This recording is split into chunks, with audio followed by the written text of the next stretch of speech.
नमो पर नमो सिद्धारं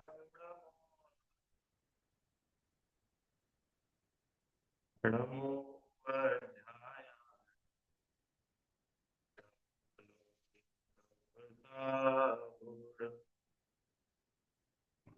मंगलम भगवान वीरो मंगलम गौतमो गणी मंगलम कुंद कुंदाद्यो जय धर्मोस्तु मंगलम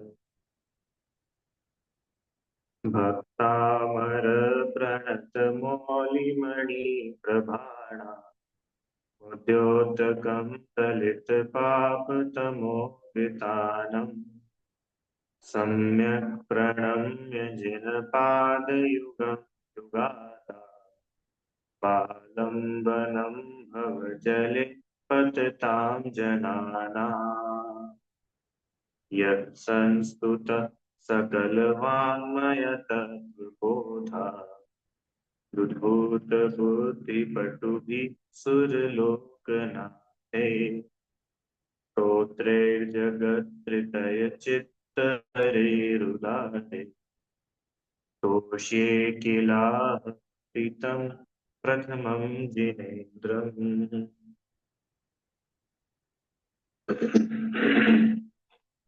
आचार्य श्री मानकुंद स्वामी द्वारा रचित भक्तामृत स्तोत्र का हम लोग अर्थ समझ रहे हैं। और पिछली क्लास में 42वां काव्य हमने देखा जहां पर आचार्य देव ने युद्ध का वर्णन किया। कैसा युद्ध, कहाँ चल रहा है युद्ध, तो बोल रहे वलगत तुरंग गज गर्जित भीमनाथ। ध्यान आ रहा है? आप लोग ने सुनी थी पिछली क्लास। माने युद्ध क्षेत्र, बात क्या चल रही है, प्रकरण क्या चल रहा है? प्रकरण ये चल रहा है कि जो अंतिम अधिकार है भक्तामृत स्तोत्र का, इसमें आचार्य ने जिनेन्द्र भगवान की भक्ति करी है, स्तुति करी है। अब किस आधार से कर रहे हैं? वे कह रहे हैं कि आपके आश्रित जो भी रहता है उसके सब प्रकार के भय दूर हो जाते हैं। आप कर देते हैं कि नहीं? नहीं, आपकी भक्ति में वो जादू है, आपकी भक्ति में वो चमत्कार है। माने जो भक्त आपकी भक्ति में तल्लीन है, जिसके हृदय में आप विराजे हैं, उसके जीवन से सारे कष्ट, उसके जीवन से सारी मुसीबतें, सारी प्रॉब्लम्स सब दूर हो जाती है। बराबर। तो आचार्य ने यहाँ पे कुछ एग्जाम्पल्स दिए। क्या क्या एग्जाम्पल्स दिए? पहले तो एक हाथी का बतलाया था, याद आ रहा है? कैसा हाथी? हाँ, कैसा हाथी? कि उन्मत्त हाथी, है ना, हाथी। उसके बाद में सिंह का बतलाया, फिर अग्नि का बतलाया, फिर अग्नि के पहले किसका, अग्नि के बाद किसका बताया था? एक तो सर्प का बतलाया था। सर्प का बताया था ना इसके जस्ट पहले 41 नंबर में, कि वो सर्प कैसा सर्प है कि हाँ, कि उसकी आंखों आंखों में देख ले वो तो जहर चढ़ जाए, ऐसा भयानक विषैला सर्प। फणी, जिसके लिए यूज करा शब्द फणी। आपका भक्त तो उस सर्प को भी लांघ करके निकल जाता है। ऐसे ये चार बातें आई थी पिछले चार काव्यों में। और अभी क्या बतला रहे हैं 42 नंबर में? युद्ध भूमि। युद्ध भूमि मतलब कि और भी व्यक्ति को और काय का डर रहता है, काय का कष्ट होता है, भैया मर नहीं जाए, मर नहीं जाए। तो मरने के लिए युद्ध भूमि से ज्यादा खतरनाक जगह और कौन सी हो सकती है? जहाँ चारों ओर मौत ही मौत मंडरा रही हो, जिसकी ओर देखो वो मर रहा है। किसी की गर्दन कट रही है, किसी का हाथ कट रहा है, किसी की आते बाहर निकल रही है, कहीं खून बह रहा है, कहीं धनुष चल रहे हैं, अभी आने वाला है 43rd नंबर का, कहीं भाले चल रहे हैं। ऐसा भयानक युद्ध भूमि, ऐसा युद्ध का दृश्य। और वो क्या बोल रहे हैं अंतिम लाइन? त्वत् कीर्तनात्तम विभाषु विदाम जी।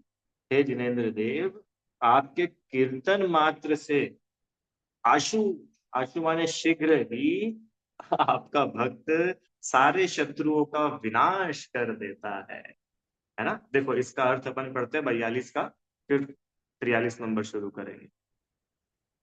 हे प्रभु, आपके नाम रूप कीर्तन से युद्ध क्षेत्र में उछलते हुए घोड़े, गजों की चिंगाड़ की भयानक ध्वनि और बलशाली सैन्य शक्ति सहित राजाओं की सेना इस प्रकार विनष्ट जाती है, जिस प्रकार उगते हुए सूर्य की किरणों से रात्रि का अंधकार विनष्ट जाता है। अच्छा बताओ, ये इतनी मार्मिक है, क्यों उगते हुए सूर्य की किरणों का आना और रात्रि का अंधकार चला जाना, राइट? तो ये रात्रि के अंधकार को भगाने के लिए कुछ करना पड़ता है अलग से, कि नहीं यहाँ तो सूर्य उदय हुआ और अंधेरा कहाँ चला जाता है पता ही नहीं चलता।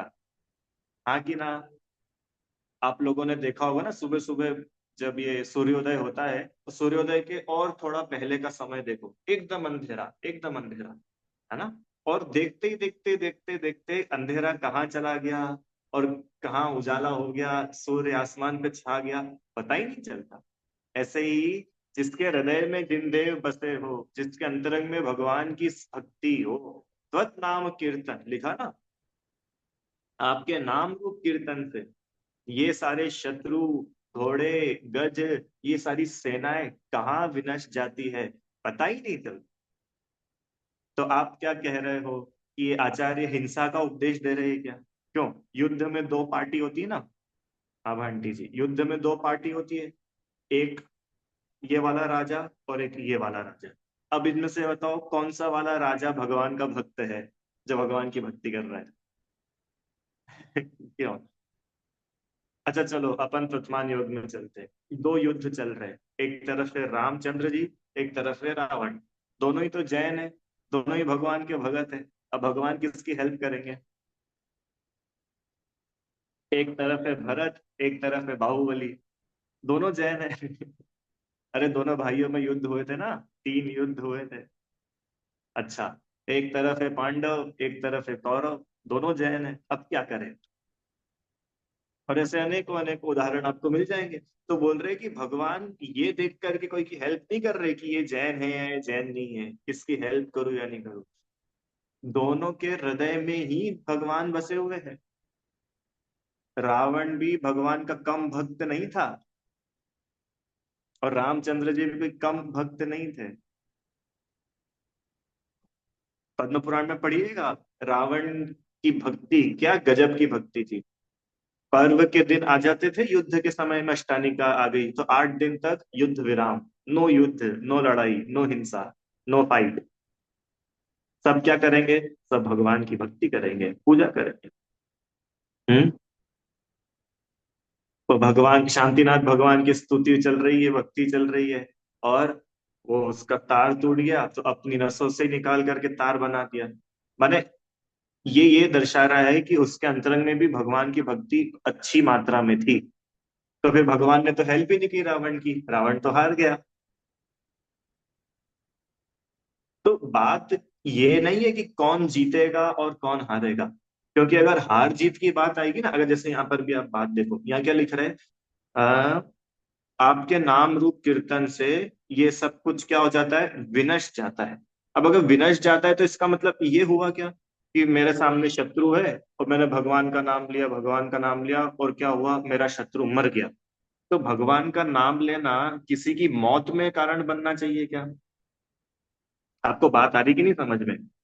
जैसे लोग ऐसा नहीं बोलते, इसका नाश हो जाए, इसका नाश हो जाए, छिद जाए फिर जाए।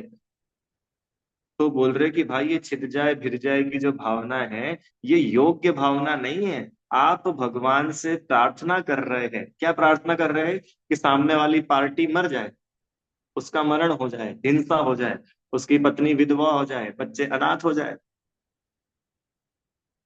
ऐसे क्रूर तो भगवान नहीं हो सकते। तो इसका अर्थ क्या निकलेगा? इसका अर्थ यह निकलेगा कि जिसके अंतरंग में भगवान की भक्ति है ना, उसके अंदर से वो युद्ध का भाव वो भी नष्ट जाता है। बात आई कि नहीं समझ में? क्योंकि अगर ऐसा हो, मान लो कि भगवान की भक्ति से युद्ध जीते जा रहे हो, समझना, तो फिर भगवान की भक्ति तो सामने वाले की मौत में कारण बन जाएगी, आपको कहना पड़ेगा ऐसा। अरे बात आई कि नहीं समझ में? यही ना? फिर इसका अर्थ ये है कि भगवान की भक्ति जिसके चित्त में होती है उसके अंदर से वो जो, देखो असली युद्ध ये नहीं है जो लड़ाई दिख रही है जो चित्रण आचार्य कर रहे हैं। असली युद्ध तो है वो अंदर जो चल रहा है कषायों का। असली युद्ध तो है वो क्रोध। असली युद्ध तो है वो अहंकार। सही बताओ, पद्म पुराण में जो युद्ध चल रहा था वो युद्ध किसके बीच में था? राम और रावण के बीच में। वो युद्ध किसका था? वो युद्ध था शील और अहंकार के बीच में। तो असली विजय क्या है? असली विजय ये है कि हमारे अंदर के जो शत्रु है ना, कौन शत्रु है? कल्पना आंटी जी, आपकी किसी से दुश्मनी है कि नहीं? भैया हम तो कोई से ज्यादा बोलते ही नहीं, हम सबसे अच्छे से रहते, हमारा कोई दुश्मन नहीं है। अरे अपन लोगों के दुश्मन है, आठ आठ दुश्मन। हाँ, ये जो आठ कर्म है ना, ये कर्म शत्रु है। अरि अरि शब्द यूज किया ना, अरिहंत। अरे अपन रोज बोलते अरिहंत। अरि मतलब क्या होता है? अरि मतलब होता है शत्रु। ये अपन पढ़ चुके पहले छह डाला में। अरि मित्र, महल, मसान, कंचन, काज। अरि अरि मतलब होता है शत्रु। अरि हंत, जिसने शत्रुओं का नाश कर दिया है। हम्म। यद्यपि युद्ध नहीं कियो, ना ही रख्यो असी तीर, परम अहिंसक आचरण, तदपि बने महावीर। रुचि आंटी, महावीर बनने के लिए क्या करना पड़ेगा? कि भैया वीरों वाला काम करना पड़ेगा। तो बोल रहे इन्होंने तो ना युद्ध लड़ा, ना तलवार रखी, ना तीर भाले रखे, ना कुछ रखा, फिर महावीर कैसे बन गए? इन्होंने शत्रुओं पर विजय पाई। कौन से शत्रु थे? अज्ञान शत्रु है, मोह शत्रु है, कर्म शत्रु है, कषाय शत्रु है ना, मिथ्यात्व शत्रु है। इन शत्रुओं को विजय पा लेता है कौन? आपका भक्त स्व नाम कीर्तन। आपके नाम रूप कीर्तन से ये शत्रु नष्ट हो जाए। आई बात समझ में? माने यहाँ पर कहीं हिंसा का पोषण नहीं है, क्योंकि दोनों काव्य अभी आप देखेंगे, ये जो जिसका अर्थ खुला हुआ है सामने 42, इसमें भी आचार्य ने युद्ध की बात करी ना, कि युद्ध क्षेत्र में जहाँ घोड़े उछल रहे हैं, हाथी चिंगाड़ रहे हैं, और ऐसी विशाल सेना जिस राजा की, शत्रु राजा है, वो भी सब विनष्ट जाते हैं स्वर्ण नाम कीर्तन। अब आज अपन ये 43 नंबर देखेंगे। इसमें भी आचार्य ने युद्ध का वर्णन किया है, और इसमें तो और खतरनाक युद्ध का वर्णन है। देखो क्या लिख रहा है, एक सेकंड।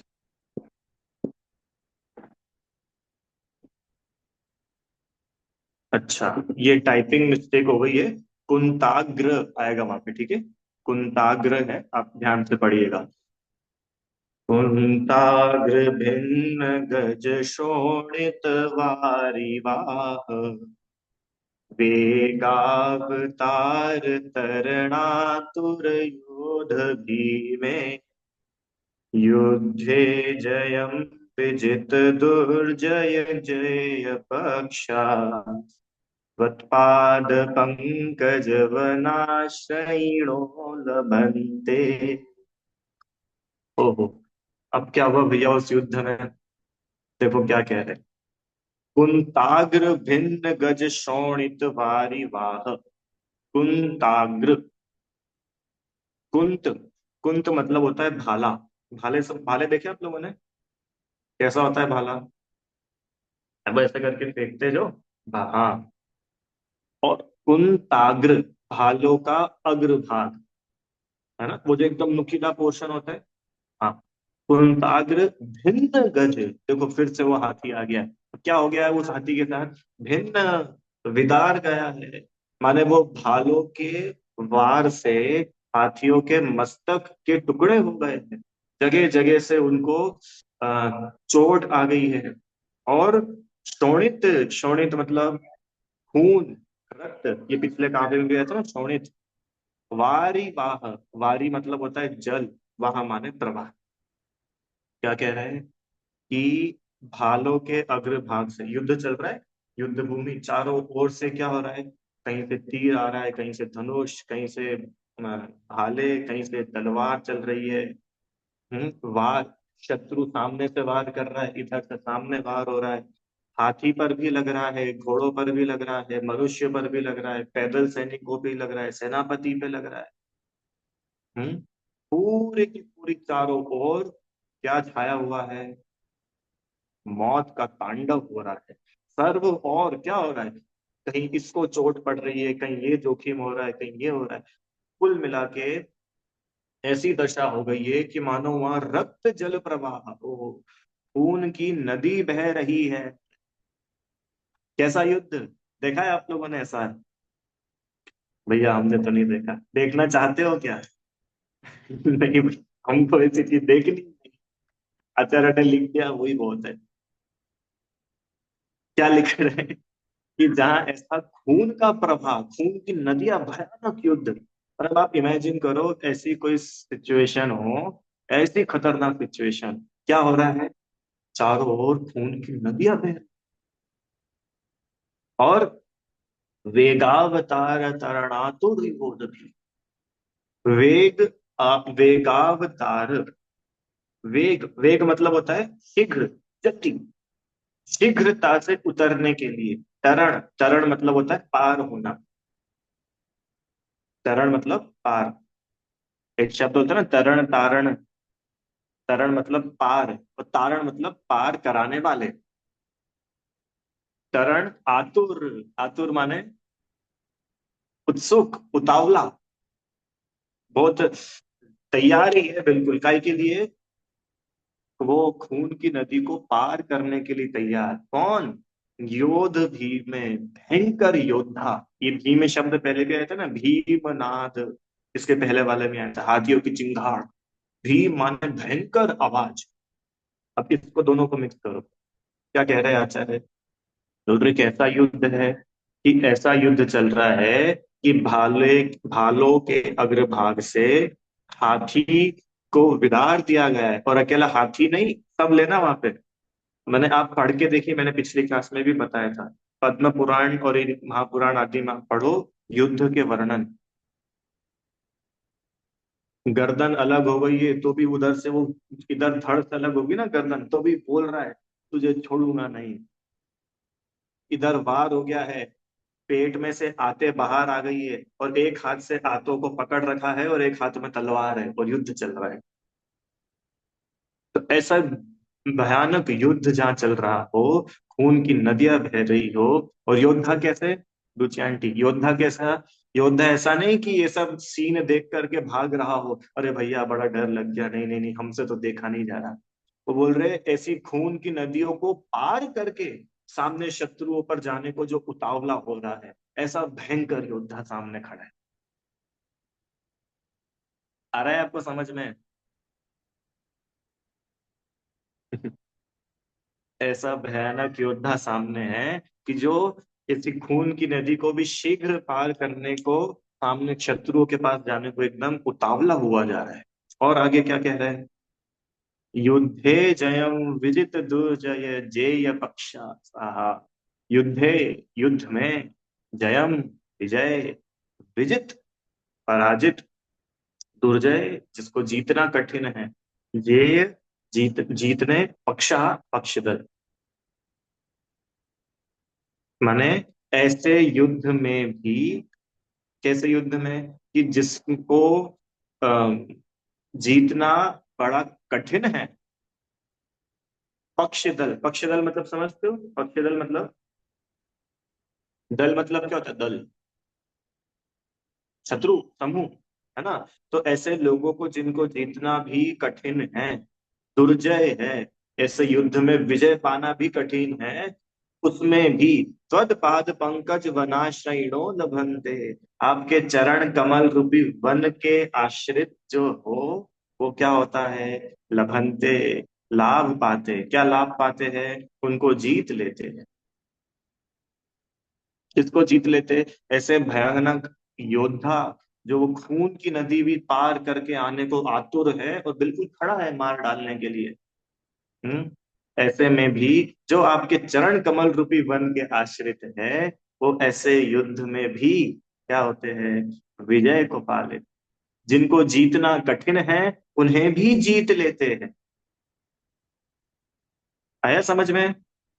ऐसे शत्रु, ऐसे योद्धा जो बहुत ताकतवर है, बहुत बलशाली है, बहुत पराक्रम है, जिन पर जीत पाना सच में महा कठिन है। लिखा ना शब्द दुर्जय, दुर्जय मतलब कठिनता से जिसको जीता जाए, ऐसे शत्रुओं को भी युद्ध में क्या है, जब आपके चरण कमल रूपी वन, देखो चरण कमल और अकेला चरण कमल नहीं, वन, वन समझते हो? वन मतलब क्या? राजू लांटी जी, वन मतलब क्या? वन शब्द क्यों लिखा है यहाँ पे? अकेला लिख देते ना चरण कमल, अभी तक कितनी बार आया ही था चरण कमल, चरणाम्बुज, ये सारे शब्द आए थे, अभी ये वन भी आ गया साथ में। वन क्या है? हम्म, माने वन होता है ना, अरे वन में क्या होता है, सभी और जैसे क्या होता है, पेड़ ही पेड़, पेड़ ही पेड़, चारों ओर से घना घिरा हुआ होता है, उसको बोलते हैं जंगल, वन। ऐसे चरण कमल मतलब जो सर्व ओर से आपके चरणों में ही आश्रित है। चरण कमल वन, सर्व ओर से जो आपके मतलब सर्व ओर से जिसको आपकी शरण है, ऐसा आपका भक्त वो ऐसे दुर्जय योद्धाओं पर भी क्या कर लेता है, विजय लभंते, विजय प्राप्त कर ले। क्यों? तो ये वाला श्लोक अपने काम का तो है ही नहीं, क्योंकि अपने को तो युद्ध लड़ने जाना ही नहीं पड़ता है।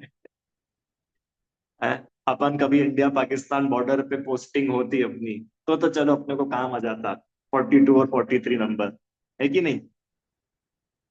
अपने को तो युद्ध नहीं कि भैया घर घर में युद्ध हो रहे हैं। ये युद्ध अकेला तलवार वाले युद्ध की बात नहीं है। ये जो आपसी मतभेद है ना,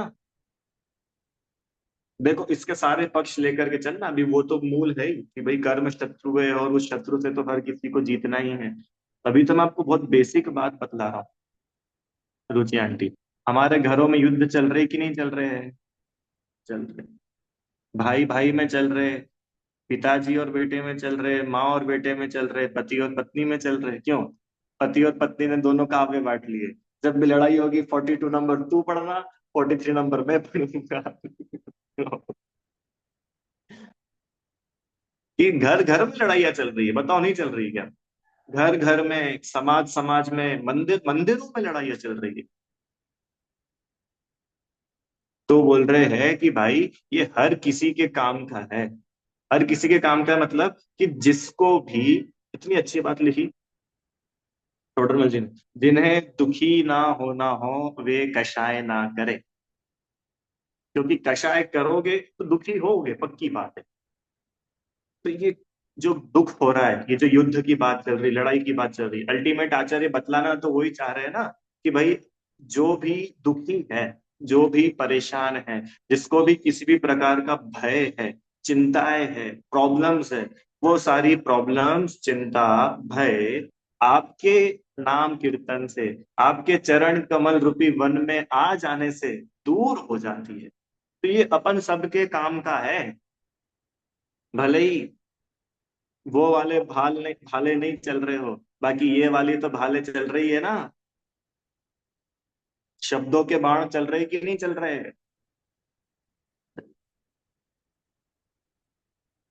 समझ में आया? तो अपन सबके लिए उपयोगी है ये। देखो क्या लिख रहे हैं।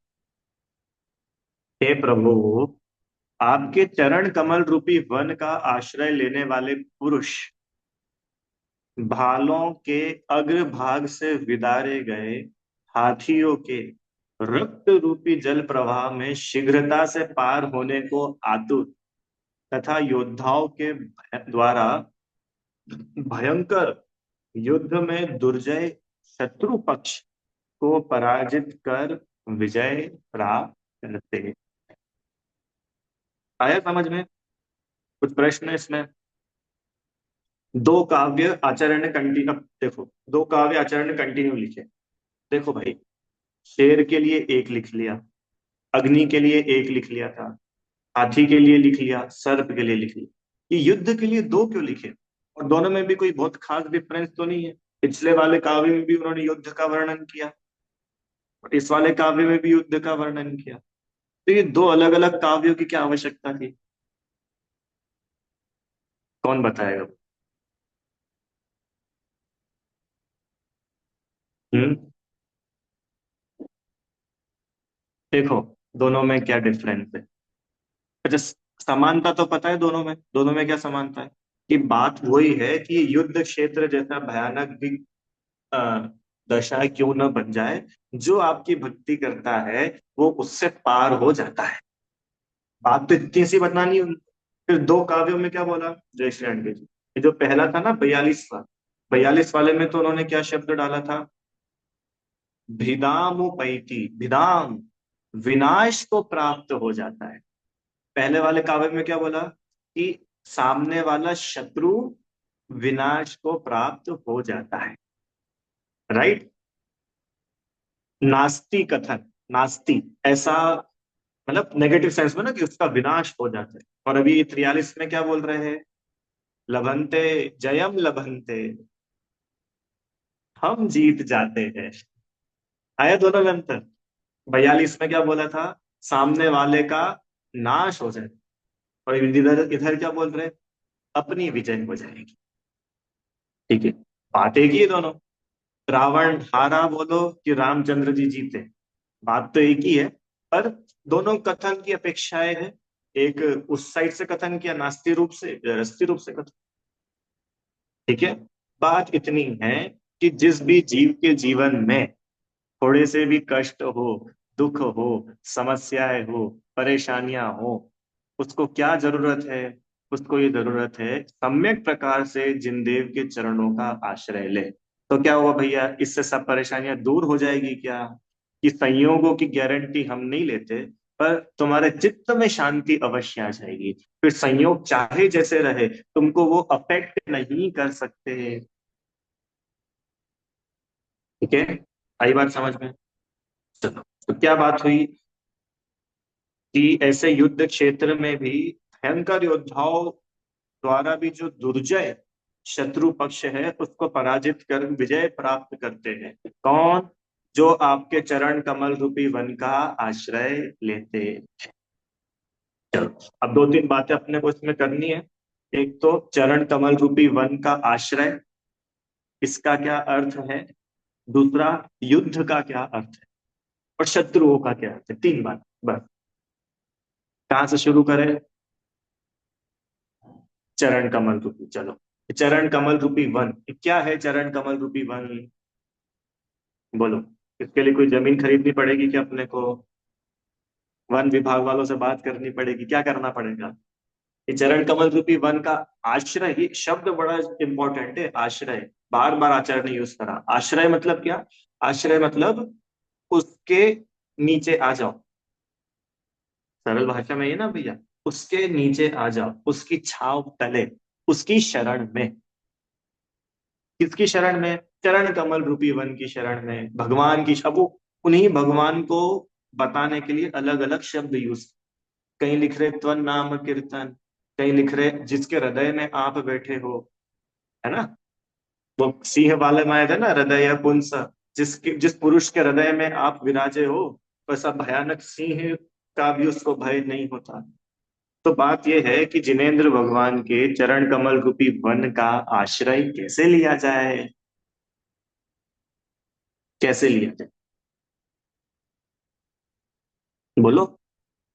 सबका अलग अलग अपना अपना हो सकता है। कोई ऐसा बोल सकता है भैया, रोज भगवान के दर्शन करना चाहिए।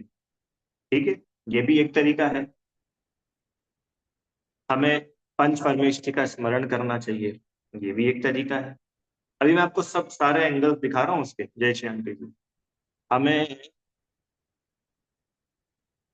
अपने चित्त को, अपने मन को भगवान की भक्ति, स्तुति, पूजन, गुणानुवाद में लगाना चाहिए, ये भी एक तरीका है। हाँ, ये आ गया ना, भक्ति करे, वेरी गुड। और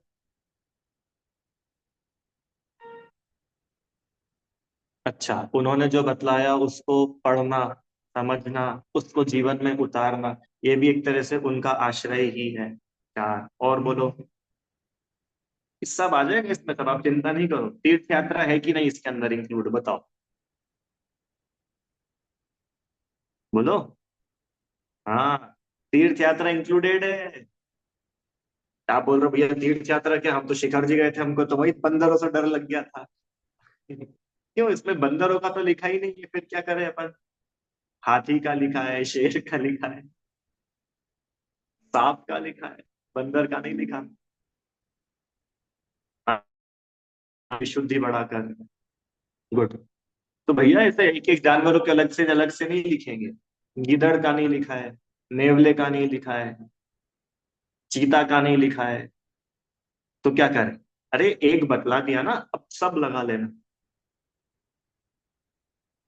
आया समझ में। तो बात ये चल रही है कि भैया अभी तीर्थ यात्रा, कि तीर्थ यात्रा से कैसे हम भगवान के आश्रित हो जाएंगे।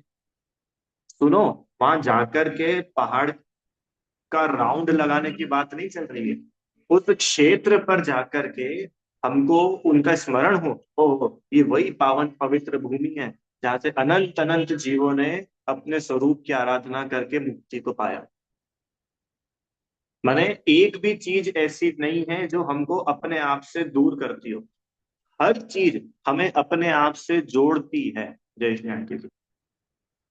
अगर वो तीर्थ क्षेत्र है ना, तो तीर्थ क्षेत्र हमें अपने आप से जोड़ता है।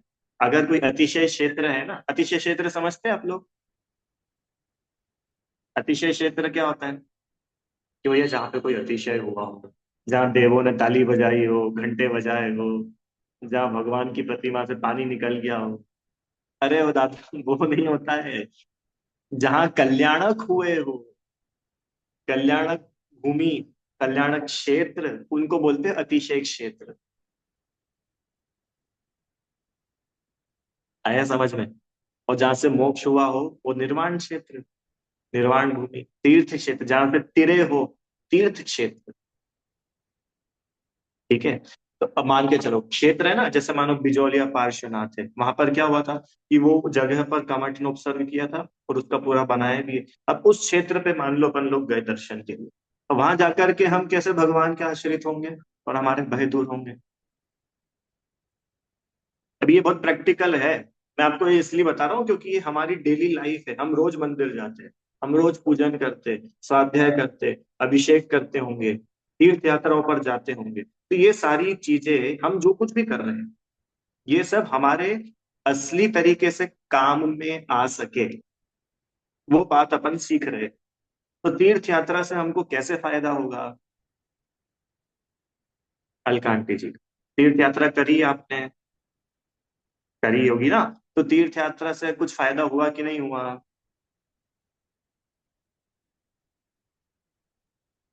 अब सब सोचना, या अगली बार यात्रा पे जाओ तो इसका एनालिसिस करना कि अब ये जो मैं यात्रा कर रहा हूँ, कहीं भी हो, वहां मुझे फायदा हुआ कि नहीं। अब ये टॉपिक है अपना आप में थोड़ा बड़ा है, चलो इसको भी थोड़ी बात करते हैं। क्यों तीर्थ यात्रा से मुझे फायदा हुआ, तो मुझे फायदा हुआ का मतलब क्या है, कि देखो भैया सही बात है, अभी हम शिखर जी गए थे ना, तब थोड़ा सा हमारा वजन बढ़ गया था। फिर हमने सोचा कि पहाड़ की हमको 3 वंदना तो कम से कम करनी है। तो 3 वंदना हमने करी, और फिर हमारा वजन कम हो गया, हमारा तो फायदा हो गया। क्यों, ये फायदा होता है। अरे ये इसका फायदा नहीं, अपना क्या फायदा हुआ। तो आपने जो लिखा था ना, विशुद्धि बढ़ना, कषाय घटना, ये है रियल में अपना फायदा। हमें अपनी जानकारी हो जाना, ये है अपना फायदा। हमें अपना स्वरूप बतलाने वाले भगवान, उन भगवान के प्रति बहुमान प्रकट हो जाना, ये है फायदा। उन भगवान ने जिस वीतरागता को पाया है, उस वीतरागता के प्रति समर्पित भाव, समर्पण भाव हो जाना, वो वीतरागता अच्छी लगने लग जाना, ये है। आया के समझ में। आप लोग सोनागिर गए हो क्या। आया ना। सोनागिर जी नहीं गए, जाना, बहुत अच्छा क्षेत्र है, ग्वालियर के पास है। वहां पर चंद्रप्रभ भगवान का समो शरण आया था। पता है कितनी बार। 17, 17 टाइम्स। एक ही जगह सोचो, वहां के जीवों का क्या भाग्य होगा। अभी अपन ने पढ़ा था ना, भगवान का विहार होता है, तो किस दिशा में विहार होता है, कि जहाँ के जीवों का विशेष भाग्य होता है, उधर तीर्थंकर का विहार। सोचो क्या जीव रहे होंगे उस समय। 17 बार तीर्थंकर का समोशरण एक ही जगह पर आ। तो अपन ने सोनागिर जी की वंदना करी, क्या फायदा हुआ सोचो। भाई कोई भी क्षेत्र किसी ना किसी कारण से क्षेत्र बना ना। सोनागिर जी क्यों बना? कि यहाँ पे चंद्रप्रभ भगवान का समोशरण आया। नैनागिर जी कि यहाँ पार्श्वनाथ भगवान का समोशरण आया था। समय शिखर कि यहाँ से 20 तीर्थंकरों का मोक्ष हुआ, शाश्वत निर्वाण भूमि। मतलब हर एक क्षेत्र की अपनी अपनी कुछ विशेषताएं हैं। बराबर। श्रवण बेलगोला में और बाहुबली भगवान की इतनी सुंदर प्रतिमा के दर्शन करें, तो वहां की अपनी विशेषता है। हाँ तो बात यह है कि एक एक तीर्थ, कोई भी तीर्थ हो, वहां के दर्शन वंदना आदि करने से हमें लाभ हुआ कि नहीं। और अगर हमें लाभ हुआ तो हम कहलाएंगे कि हमने तीर्थ वंदना करी और ये जिन देव के चरणों के आश्रित आया। और अगर अपने को लाभ नहीं हुआ तो कोई बात ही नहीं। फिर अपने में और वो ड्राइवर जो अपने को लेके गया था गाड़ी में बैठा के, उसमें और अपने में क्या अंतर रह जाए?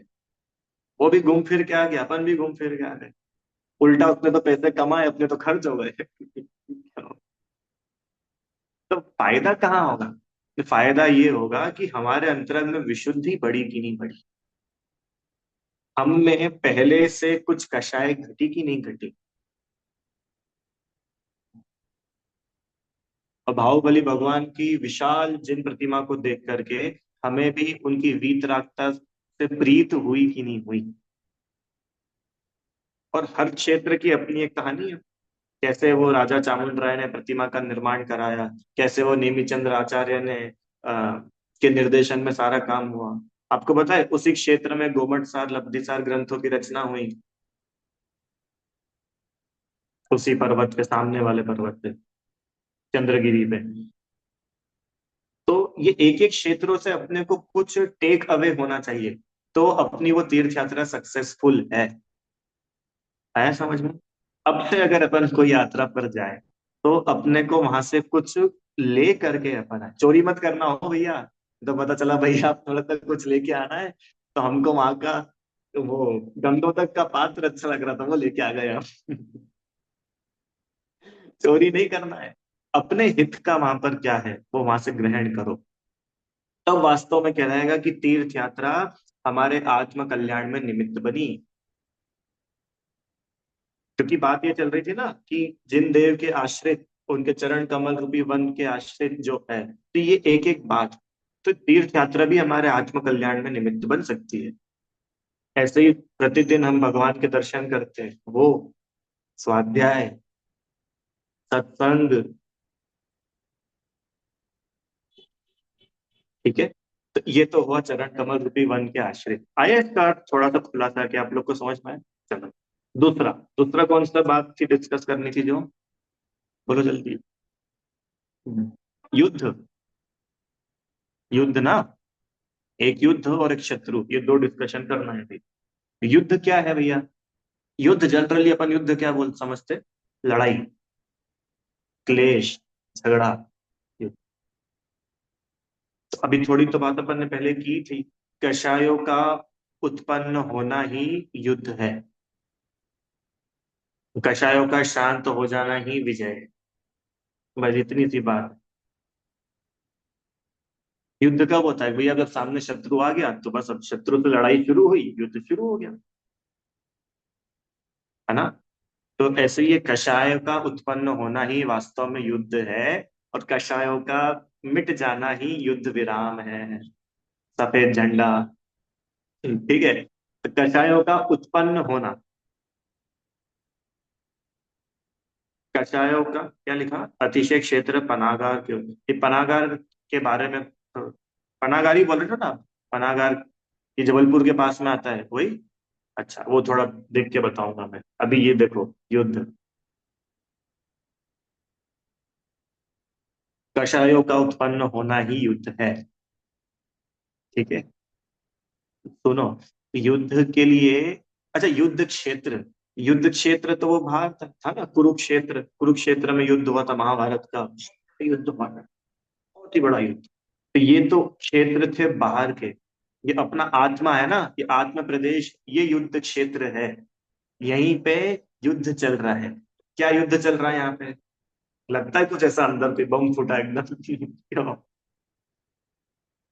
अरे ये कशाय हो रही है, ये एक दूसरे को देख देख करके ग्लानि हो रही है। हमारा साथ में पढ़ा हुआ, हमारा साथ में सीखा हुआ आज हमसे आगे जा रहा है, तो उसको हम देख नहीं पा रहे हैं।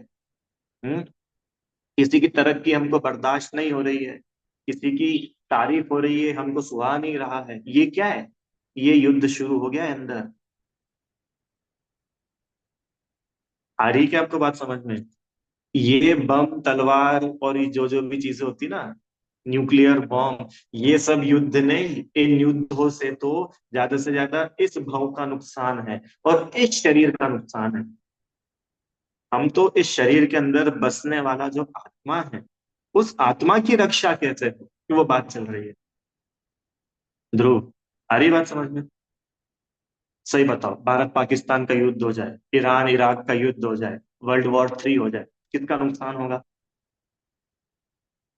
ना नुकसान हो, सब सबका ही नुकसान हो जाएगा भैया, बम गिर जाएंगे। और अकेले युद्ध से सुनो, युद्ध से अकेले लोग ही नहीं मरते, आफ्टर इफेक्ट्स, महंगाई बढ़ जाती है।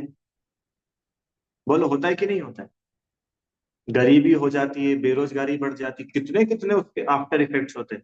ऐसे ही अंदर में जो युद्ध चल रहा है, ये कोई आपको ऐसा लग रहा है तत्काल की कषाय है? ये तत्काल की कषाय नहीं है। इसके आफ्टर इफेक्ट्स है बहुत सारे।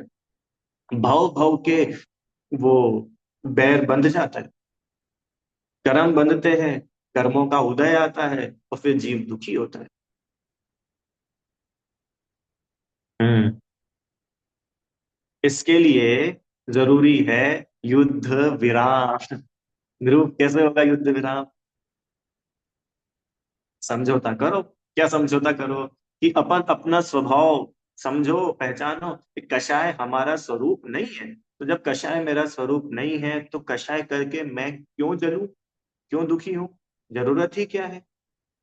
कि जब इतनी क्लैरिटी होगी ना, तब अपने को वो बात सारी बैठ पाएगी कि कषाय घटे, विशुद्धि बढ़े। तब बैठेगी वो सारी बात। अन्यथा सिर्फ शब्दों में वो बातें रिवाइज होती जाएगी, लाभ विशेष नहीं होने। आई बात समझ में? ठीक है। अब वो मैंने कुछ कुछ एग्जांपल्स दे दिए आपका, आप और लगाते जाना। हम्म। ये तो मैंने द्वेष रूप बताया, राग रूप भी होता है युद्ध। क्यों?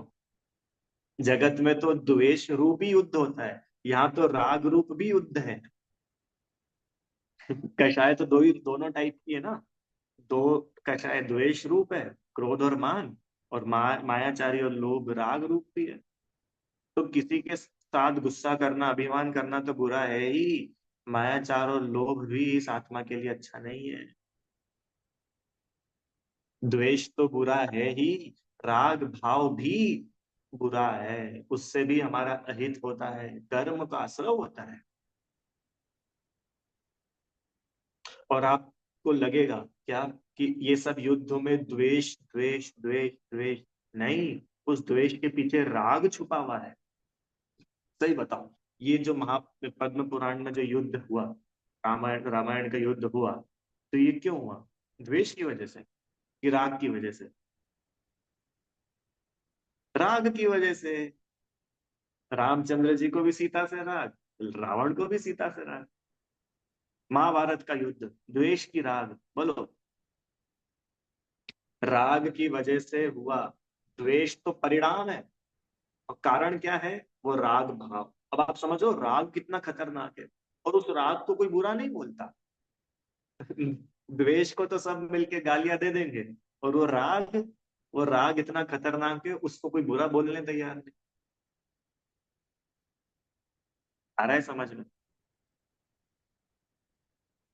तो ये मतलब ये जो हलचल हो रही है ना, इस हलचल का नाम युद्ध है। सीधी सी बात। चाहे राग की हलचल हो कि द्वेष की हलचल हो, जो कषाय भाव है, वो कषाय भाव मेरे लिए अहित रूप है। ये कषाय करूंगा तो मरूंगा, युद्ध में जाएगा तो मरेगा। ऐसे ही कषाय होगी तो मरण, पक्की बात। क्लियर भाई? ये दो बातें हुई। देखो तीसरी बात, शत्रु। कौन है शत्रु? ध्रुव, तुम्हारा कोई दुश्मन बना कि नहीं अभी तक? नहीं भैया, अपन सबसे अच्छे से बोलते हैं, अपनी कहाँ दुश्मनी। हम तो कैसे बहुत सॉफ्ट स्पोकन है। ठीक है, बाहर में तो कोई शत्रु नहीं है, बहुत अच्छी बात है। होना भी नहीं चाहिए, क्या किसी से शत्रुता पालनी। सबसे मिलजुल के प्रेम से रहो, बढ़िया। सच्ची, आप तो ये प्रयोग करके देखना अपने जीवन में। जिसने आपके साथ बुरा किया हो, आप उसके साथ में जानबूझ करके ही अच्छा करके देखना, आप मजे में रहोगे। जैसा भी एक उदाहरण दिया था ना मैंने आपको, आपके साथ ही पढ़ाई करने वाला हो, आपके साथ ही उसने सब शुरू किया हो, और आज वो बहुत आगे पहुंच गया, और आपको उसको देख देख के बड़ी ईर्ष्या हो रही है, जेलेसी हो रही है। ध्रुव, अभी जेलेसी को पता है कैसे खत्म करो? ईमानदारी से उसके सामने जाओ और उसको बधाई दे दो, बड़ा अच्छा लगा, तुम इतने आगे पहुंच गए, बहुत अच्छा लगा तुमको देखकर। ये करेज चाहिए ये बोलने के लिए भी, और ऊपर ऊपर से नहीं, एक बार बोल के तो देखो। ये सारा अभिमान अपना टूटता है इससे। अपनी कषायों को चैलेंज करो। श्रीमद जी ने लिखा ना, क्रोध भाव के प्रतियो क्रोध स्वभाव था। क्रोध के गुस्सा करना है। हाँ भैया, हमारा बहुत गुस्से का नेचर है, क्या करें? तो सुनो, क्रोध पर ही क्रोध करो, क्रोध को चैलेंज करो। अरे समझ, मैंने ये वो तरीके ज्ञानियों ने बतलाए अपने को, जिनसे अपन चुटकियों में इन कषायों को जीत सकते, इन शत्रुओं पर विजय पा सकते। तो अभी तक तो राग और द्वेष की बात ही चल रही थी, ये सबसे बड़ा लिखा था ना, दुर्जय। दुर्जय शत्रु कौन है? दुर्जय शत्रु मोह। बाकी में इतना दम नहीं है। पता है, ये जो 8 कर्म है ना, इन आठों आठों कर्मों में सबसे खतरनाक कौन सा कर्म है? मोहनी। और सुनो, इन मोहनी के भी दो भेद है, एक दर्शन मोहनी, एक चारित्र मोहनी। बताओ इन दोनों में ज्यादा खतरनाक कौन है? दर्शन मोह, मिथ्यात्व, विपरीत श्रद्धा। ये तो सबका जड़ है, बेस है, मूल है। तो ये है असली शत्रु। आचार्य ने लिखा था ना, पिछली बार आपको सुनाया था, हमने मोह की सेना पर विजय प्राप्त करने के लिए कमर कसी है। काय की सेना? मोह की सेना। तो मोह तो हो गया राजा, और ये बाकी के जो कर्म है ये है सेना। जीतना सबको ही है, ऐसा नहीं है क्या? किसी अकेले मोह को जीतेंगे, बाकी 7 को रख लेंगे अपने पास। जीतेंगे तो 8 को। और उन 8 में जो हेड है, जो राजा है, उस पे सबसे पहले पकड़ बनाई जाएगी ना। कि असली शत्रु है मोह, इस मोह को जीतना। तो मोह है कैसा? है दुर्जय। अब प्रश्न कि मोह दुर्जय है, लगता है अपने को ऐसा? दुर्जय मतलब समझते हैं ना सब लोग, दुर्जय क्या होता है? दुर्जय, कठिनता से जिसको जीता जा सके। तो ये मोह को कठिनता से जीता जा सकता है, सरलता से नहीं जीत सकते। बोलो बोलो, कौन बताएगा? कल्पना आंटी जी, ये मोह है, ये मोह को कठिनता से ही जीता जा सकता है। बहुत कठिन है जीतने के लिए, सरल नहीं है। हाँ कठिन है। अगर सरल होता तो इतनी उसके बारे में बोलते ही नहीं। कठिन है ध्रुव। तो भैया कठिन है तो फिर तो हम तो कर ही नहीं पाएंगे। सुन, असंभव नहीं है, कठिन है। आईआईटी क्रैक करना कठिन है कि असंभव है कि सरल है? कठिन है, असंभव नहीं है। करते हो कि नहीं करते हो फिर? करते भैया, मेहनत करते हो। 10-10 लाख कितने, कौन बता रहा था? इतने इतने लाखों लाखों बच्चे एग्जाम देते हैं, उसमें से 10,000 बच्चों का सिलेक्शन होता है, उन 10,000 में से भी जो टॉप कॉलेजेस है उसमें तो कितनी कम सीट होती है। तो भाई सीट होती तो है ना, मतलब असंभव तो नहीं है। अरे 6 महीना और 8 समय में 608 जीव भगवान बन रहे हैं, इसका मतलब भगवान बना तो जा सकता है ना। हाँ, अगर असंभव होता तो फिर तो अपन लोग बात ही नहीं करते, बात ही खत्म हो जाती। पर संभव है, पॉसिबल तो है। हाँ, अब वो कठिन है कि सरल है, उस पर थोड़ा सा काम करना है। अब रही बात कठिनता की और सरलता की। जब सोच ही लिया है कि करना है, अब क्या कठिन और क्या सरल, करना ही है ना। क्यों, शिखर जी की यात्रा करने के लिए अपन लोग घर से निकले, है कि नहीं, सब बिल्कुल पैकिंग करके, सब नाश्ता कपड़े सब सब सब सब लेकर के अपन लोग पहुंचे। और वहां किसी ने बोला भैया बड़ा कठिन है, बहुत कठिन है भैया, बहुत कठिन है, हमारे तो पैर दुखने लग गए। अब अपन वहां खड़े तलहटी पे नीचे, अब बताओ पर्वत पे चढ़ना है कि नहीं चढ़ना है। अरे अब चढ़ना है, क्या कठिन और क्या सरल, सोच लिया करना है तो करना, खत्म बात। ये करेज, ये इसका नाम है मोक्ष मार्ग पर चलना, वीरता, कायरता नहीं। देखो इतनी गजब बात है, क्या क्या बतला दूं। सुनो, इतिहास गवाह है, क्या इतिहास गवाह है कि हमेशा मोह हारा ही है। क्या बोला, मोह की हार ही हुई है, जीत नहीं हुई।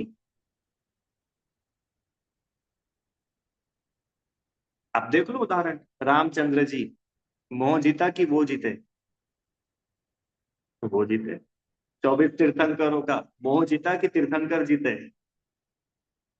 अनंत अनंत अनंत सिद्ध हो गए। मोह जीता कि वे सब जीते, वो सब जीते ना। इसका मतलब मोह का रिकॉर्ड खराब है। जीता जा सकता है, शर्त शर्त ये है कि जीता जा सकने के पहले हमको ऐसा लगे तो सही कि ये जीतने लायक भी है। ध्रुव,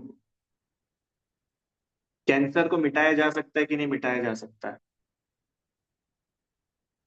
मिटाया तो जा सकता है, पर उसके पहले लगे तो सही कि कैंसर मेरे लिए बुरा है और मिटाने लायक है, तो मिटाने का उपाय करेगा।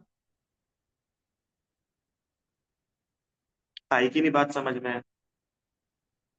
अब वो मिटाने का उपाय करने के लिए पहले ये जरूरी है कि भैया ये मिटाने लायक है। ऐसे ही ये मोह, ये मेरा शत्रु है, सबसे पहले ये तो अपन ओके करें। पता है ये मोह को जीतना जो बोलते हैं कठिन है कठिन है कठिन है, ये रियल में कठिन क्यों हो जाता है, क्योंकि हम उस मोह को शत्रु मानने को तैयार नहीं है। और जिसने शत्रु कोई मित्र बना लिया हो, अब उसके लिए तो कठिन है ही सही।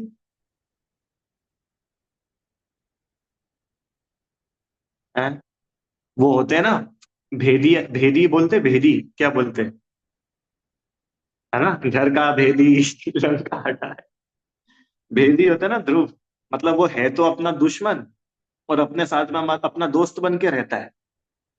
अब उसको अपन ने दोस्त बना रखा है, अब बताओ अपन कभी आगे बढ़ पाएंगे, कभी नहीं बढ़। तो उपाय क्या है, उपाय ये है कि उसको दोस्त मानना छोड़ और उसको तू स्वीकार कर कि ये तेरा दुश्मन है, ये तेरा बुरा करने वाला है। तू पहले ये स्वीकारेगा ना, तब फिर तू उसको मिटाने का उपाय करेगा। और रियल, जब आपको एक बार ये स्वीकृति आ जाएगी ना कि मोह मेरा दुश्मन है, मोह मेरा शत्रु है, बस अब सरल है। देखो असंभव तो था ही नहीं, अब अपने पास दो ऑप्शन बच गए थे, कठिन और सरल। तो पता है कठिन एक लेवल तक है, किस लेवल तक कठिन है, बस ये एक्सेप्टेंस, ये स्वीकृति तक कठिन है। क्या स्वीकृति चाहिए बोलो जल्दी, सब लोग, क्या स्वीकृति चाहिए, इतनी स्वीकृति भर चाहिए, ये मोह, ये अपना दुश्मन है, मोह मेरे लिए बुरा है। मोह मतलब समझ लो ना, मैं ज्यादा खुलासा नहीं कर रहा, मिथ्यात्व, अज्ञान, ये अपने लिए घातक है। डायबिटिक कोई हो व्यक्ति, वो खूब शक्कर खाए, खूब मिठाइयाँ खाए, तो उसको क्या करना पड़ेगा कि भाई पहले तो तू ये समझ कि शक्कर तेरे लिए नुकसान देने वाली है, क्योंकि जब तक तू नहीं समझेगा तू नहीं छोड़ पाएगा। कितने एग्जाम्पल दे दे, आ रहा है कि आप लोग को समझ में आ रहा है कि नहीं आ रहा है। देखो मैं इतने सारे एग्जाम्पल इसलिए देता रहता हूँ कि भाई कोई बिल्कुल ही ऐसा हो जिसको कुछ भी समझ नहीं आता, तो कहीं से तो किसी को बात बैठ जाए, इसलिए इतना अपन उसको लंबा कर रहे हैं। आई बात समझ में?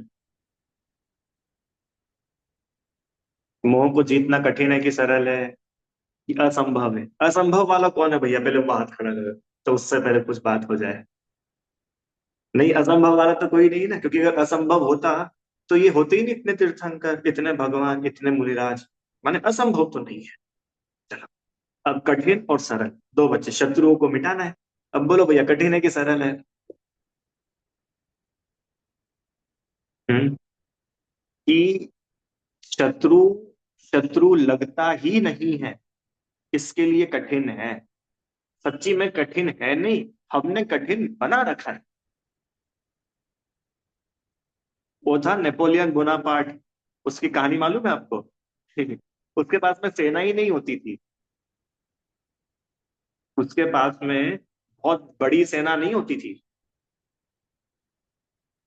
कुछ भी नहीं होता था। और फिर भी एक समय ऐसा आ गया कि उसने बहुत बड़े बड़े लोगों को हरा दिया और अपना राज्य किया। पता करा भैया क्या जादू क्या किया इसने, इसके पास तो ना सेना होती थी कुछ होता था। तो he was a great motivational speaker. उसके अंदर जो लीडरशिप थी वो अमेजिंग थी। पता है वो क्या करता? ध्रुव, देखो जैसे सामने उसके जितने भी सेना के लोग होंगे, उदाहरण के लिए 50, 100, 200, 1000 जो भी होंगे, देखो अब अपन लड़ने तो आ गए हैं, मरना तो अपने को है ही है, मरना तो है ही सही। तो क्यों ना सामने वाले को मार के ही मरा जाए, आर पार की लड़ाई हो जाए। मानो वो इतना मोटिवेट कर देता था, इतना मोटिवेट कर देता था कि उनको लगता ही नहीं था कि हम कमजोर है और सामने वाले बलवान है। ये जो विल पावर है ना अंदर की, विल पावर आपको जीता देती है। अभी भी कितने लोग ऐसे मिलते हैं कि बड़ी बड़ी बीमारियां हैं उनको, पर वो बोलते हैं कि नहीं नहीं, हम तो अंदर से मजे में रहते, बीमारी हमारा क्या बिगाड़ेगी। बोलो आप लोग को मिलते कि नहीं ऐसे लोग? अरे और दूर क्यों जाए अपन, कितने लोग इन ठंडों में ठंडे पानी से नहाने वाले मिल जाते हैं। तो अपन उनसे पूछो, इतनी ठंड में ठंडे पानी, अरे क्या ठंड, सब इधर होती है इधर। है, तो ये कहाँ से आ रहा है ये बल? मैं कमजोर हूं और ये ठंड ताकतवर है, ये मानना छोड़ दिया उसने, निकल गई गाड़ी उसकी। ऐसे ही मैं कमजोर हूं और ये मोह ताकतवर है, जिसने ऐसा मान रखा है, उसके लिए तो ठंडे पानी से नहाना कठिन है। उसके लिए मोह को जीत पाना कठिन है। पर जिसने इतना मान लिया ना, क्या, मैं बलवान हूं, देखो ये मोह मिटेगा, मैं नहीं मिटूंगा, मैं हमेशा रहने वाला आत्मा हूं। ये आया है बाहर से, ये जाएगा, मैं काय को इससे दबूं, मैं क्यों इससे हारूं? जिसके अंदर में ये पक्कापना है, अब उसके लिए मोह को जितना सरल है कि कठिन है? सरल है। अब बोलो, मोह शत्रु को पर विजय पाना सरल की कठिन?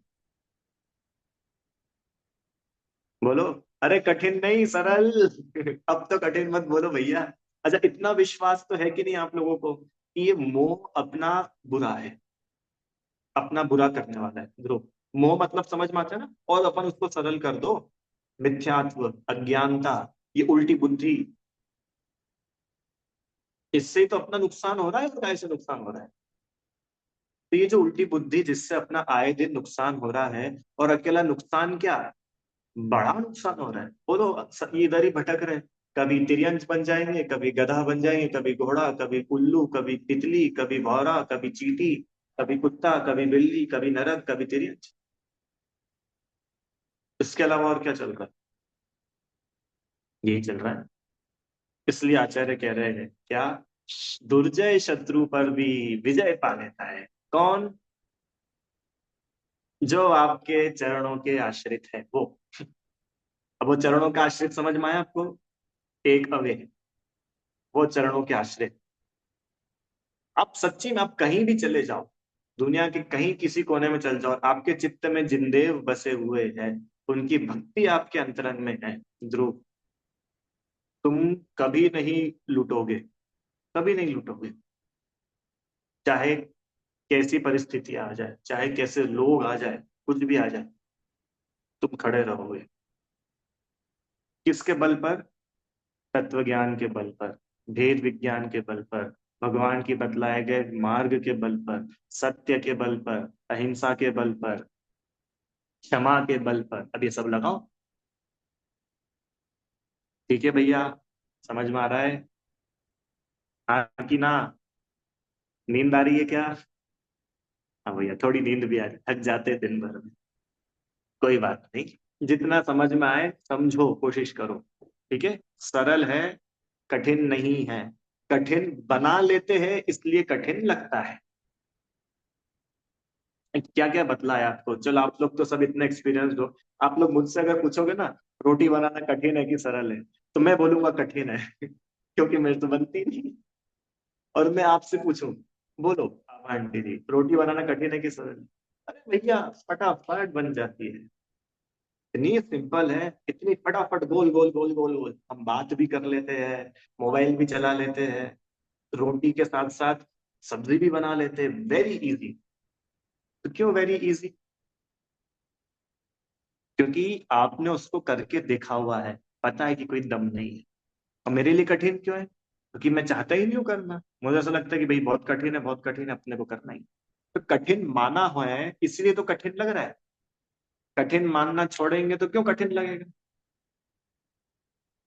आई बात समझ में? ध्रुव, तो ये कषाय जितनी भी है ना, पाप भाव जितने भी है, मिथ्यात्व है, अज्ञानता है, इनको मिटाना असंभव नहीं है। ये स्वीकृति ही इनको सरल बना देगी मिटाने की। ठीक है, चलो इतना ही रखते हैं। आपको कोई प्रश्न हो तो आप लोग पूछ लीजिए। तीन बातें आई इसमें, है ना? चरण कमल रूपी वन के आश्रित, शत्रु, युद्ध। चलो ये अपने कितने हो गए यार? 43, 43 काव्य हो गए। कितने बच रहे? 5 काव्य हो रहे। बहुत सुंदर, आचार्य ने अमेजिंग भक्ति करी है। देखेंगे अपन कल इसमें। अब कल तो समुद्र में ले जाने वाले हैं। खतरनाक सीन आने वाले। आप लोग को स्विमिंग आती है कि नहीं ध्रुव? नहीं आती है तो सीख लेना भैया, कल तक, कल समुद्र में चलना है अपने को। ठीक है, चलो जिनवाणी स्तुति। हे जिनवाणी भारती, तो ही जपू दिन रैन, जो तेरी शरणागते सो पावे सुख चैन। जा वाणी के ज्ञान से सूझे लो कालो, सो वाणी मस्तक नमो सदा दे तुम।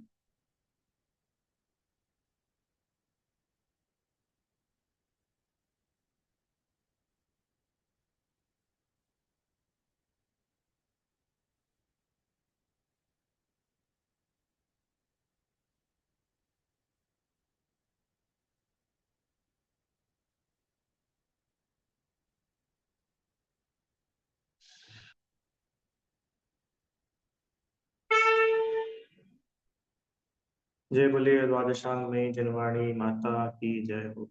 महान जैन धर्म की जय जय।